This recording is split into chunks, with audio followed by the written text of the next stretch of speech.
안녕하세요. 송은섭입니다. 기도와 응원해 주신 분들께 감사합니다. 본 영상 설교는 새가족교회 주일 설교 메시지입니다. 교회 성도님들과 신앙생활의 새가족을 위한 쉬운 메시지를 전합니다. 오늘 주일 메시지 하나님의 말씀은 사도행전 1장 11절 말씀으로 그분이 다시 오신다라는 메시지를 전하기를 원합니다. 하나님 나라의 완성 시리즈 설교로 두 번째 설교입니다. 먼저 성경 말씀을 같이 읽어볼까요?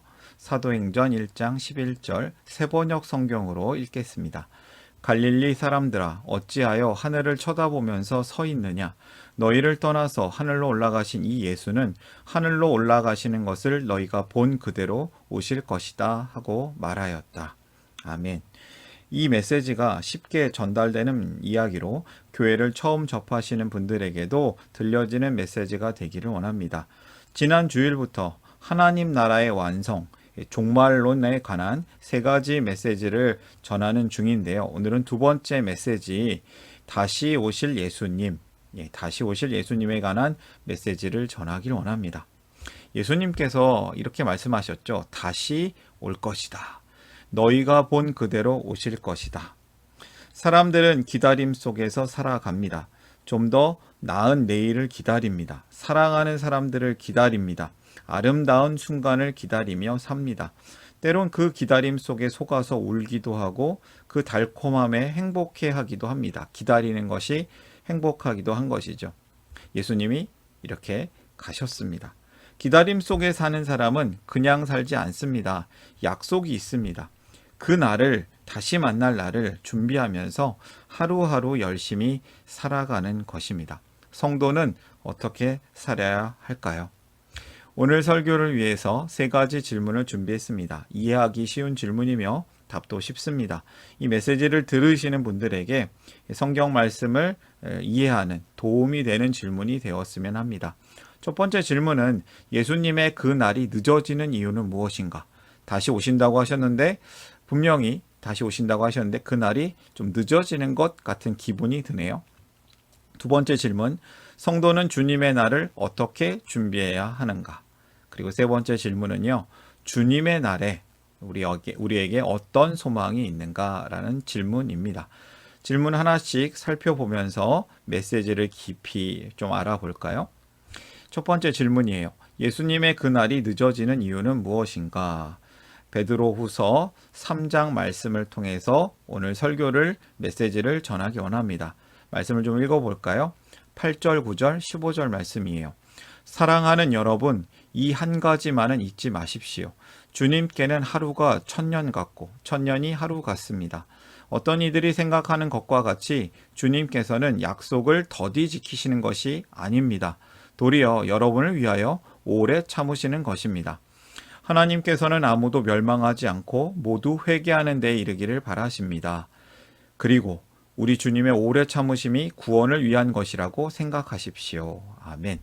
예수님의 다시 오시는 그날, 심판의 날이 늦어지는 이유는 하나님께서 우리를 위하여, 여러분을 위하여 오래 참으시기 때문이다 라고 알 수 있습니다.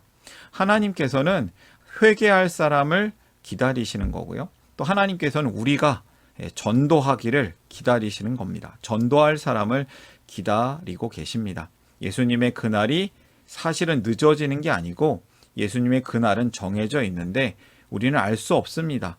그러나 우리에게 분명히 시간을 주시는 이유가 있습니다. 하나님께서 기다리고 계십니다. 참으시고 계시는 것이죠.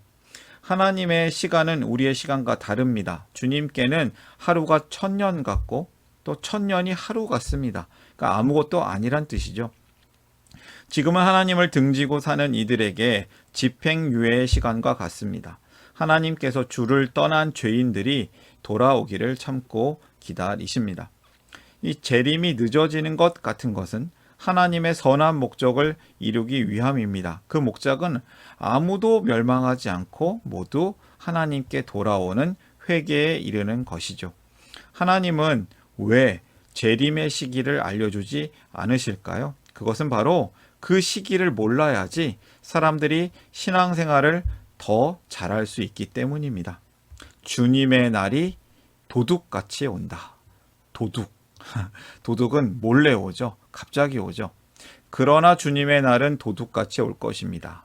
그날에 모든 일은 드러날 것입니다. 베드로후서 3장 10절에 나와 있어요.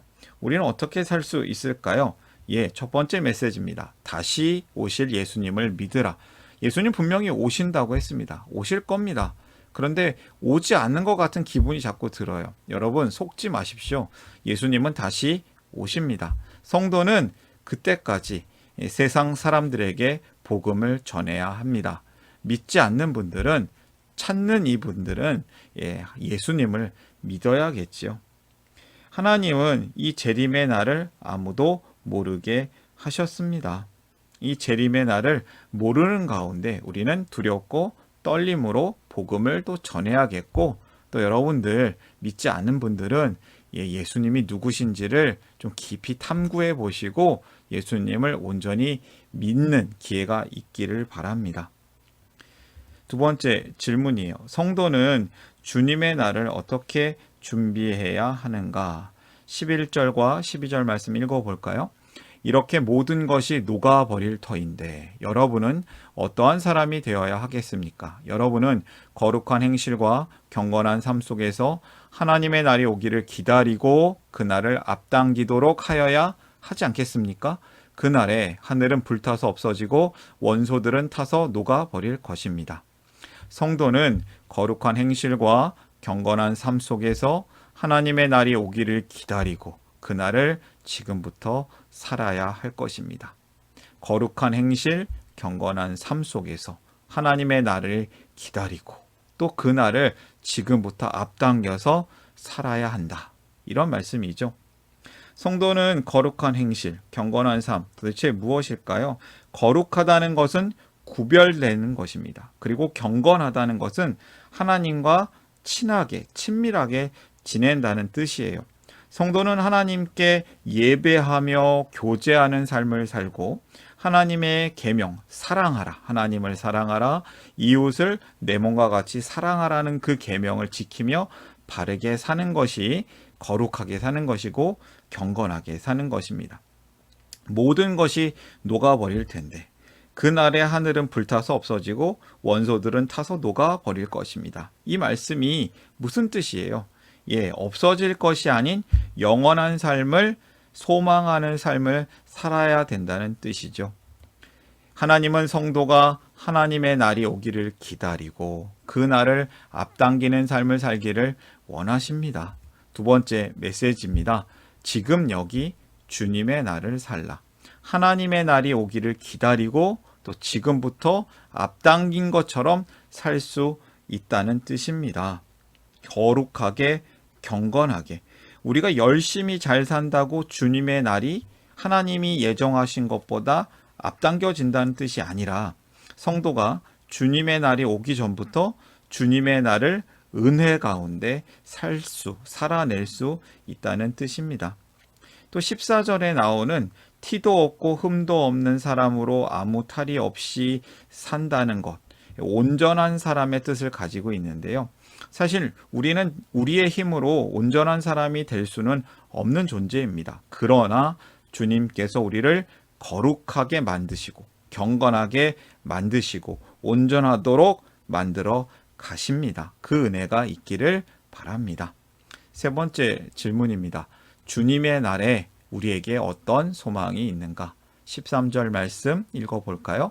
그러나 우리는 주님의 약속을 따라 정의가 깃들여 있는 새하늘과 새 땅을 기다리고 있습니다. 새하늘과 새 땅은 요한계시록 21장에 잘 나와 있는 개념인데요. 우리는 주님의 약속을 따라 정의로운, 정의가 가득한 새하늘과 새 땅을 기다립니다. 기다리는 소망이 있습니다.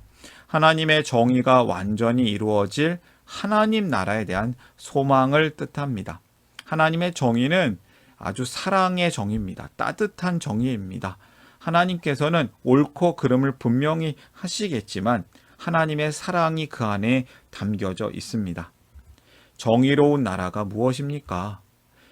요한계시록 21장 3절과 4절을 읽어볼까요? 보아라, 하나님의 집이 사람들 가운데 있다. 하나님의 나라가 우리 가운데 있다. 하나님이 그들과 함께 계실 것이요 그들은 하나님의 백성이 될 것이다. 하나님이 친히 그들과 함께 계시고 그들의 눈에서 모든 눈물을 닦아 주실 것이니 다시는 죽음이 없고 슬픔도 울부짖음도 고통도 없을 것이다. 이전 것들이 다 사라져 버렸기 때문이다. 완전한 하나님 나라를 소망하시길 바랍니다. 하나님 나라에는 죽음이 없고 슬픔도 없고 울부짖음, 고통도 없습니다. 하나님께서 우리의 눈물을 닦아 주십니다. 성도는 하나님의 정의가 하늘에서 이룬 것 같이 땅에서도 이루어지기를 기도하고 애쓰며 살 수 있습니다. 왜냐하면 이 하나님 나라를 소망하기 때문입니다.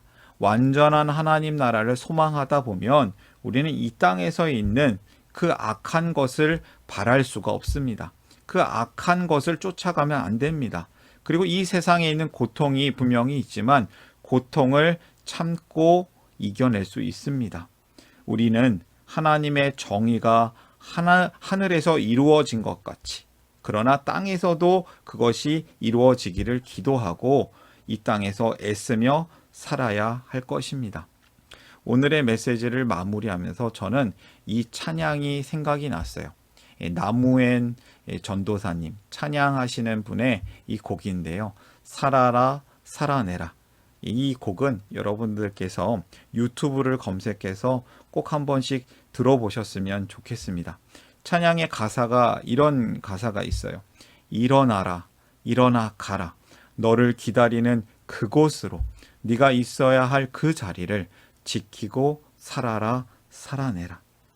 우리는 깨어진 세상을 끌어안고 우리 각자 우리의 몫을 감당하면서 주님의 완전한 하나님 나라를 소망하며 기다리며 사랑하며 애쓰며 살기를 원합니다. 살기를 응원합니다. 우리가 그렇게 살아야 되지 않겠습니까? 메시지를 정리하겠습니다. 다시 오실 예수님을 믿으라. 성도는 세상 사람들에게 복음을 전해야 합니다. 지금이 그러한 시간입니다. 지금 여기 주님의 날을 살라. 지금 여기 하나님 나라를 살라. 하나님의 날이 오기를 기다리고 지금부터 앞당겨서 살 수 있습니다. 완전한 하나님 나라를 소망하라. 성도는 세상의 악을 버릴 것이고 고통을 이겨낼 수 있습니다. 이러한 힘을 하나님께서 주십니다. 그 은혜가 있습니다. 다시 오실 예수님을 믿으라. 지금 여기 주님의 날을 살라. 완전한 하나님 나라를 소망하라. 그분이 다시 오신다. 오늘의 메시지입니다. 예수님의 다시 오심은 구원을 완성하는 사건입니다. 말할 수 없이 정말 중요한 사건이고 반드시 일어날 일입니다. 하지만 언제 있을지 모릅니다. 우리는 항상 깨어서 바른 온전한 신앙생활로 예수님의 다시 오심을 준비하며 살아가야 할 것입니다. 천국 소망, 하나님 나라의 소망을 우리가 바라보며 세상의 유혹과 욕심을 이겨낼 수 있습니다. 우리에게 다시 오심을 약속하신 예수님과 함께 살아나고 함께 살아내고 예수님과 함께 다른 이들을 살려내는 복의 통로로 살기를 원합니다. 살기를 축복합니다. 오늘의 메시지를 마음에 품고 기도하는 시간을 갖기를 원합니다.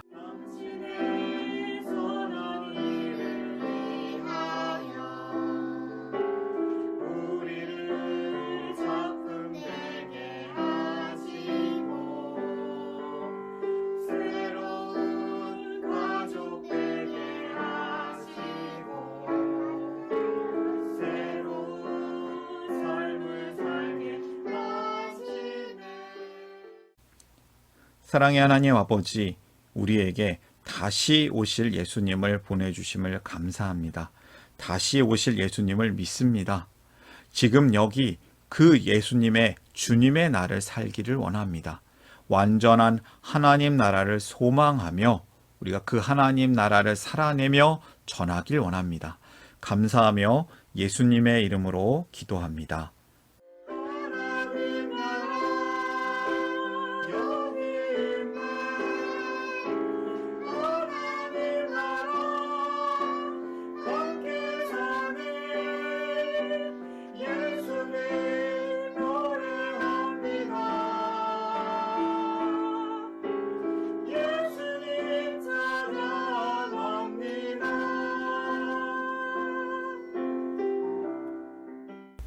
샬롬 송은섭입니다. 저를 통해 또는 누군가의 추천과 우연한 기회로 이 메시지를 보게 되신 분들께 감사합니다.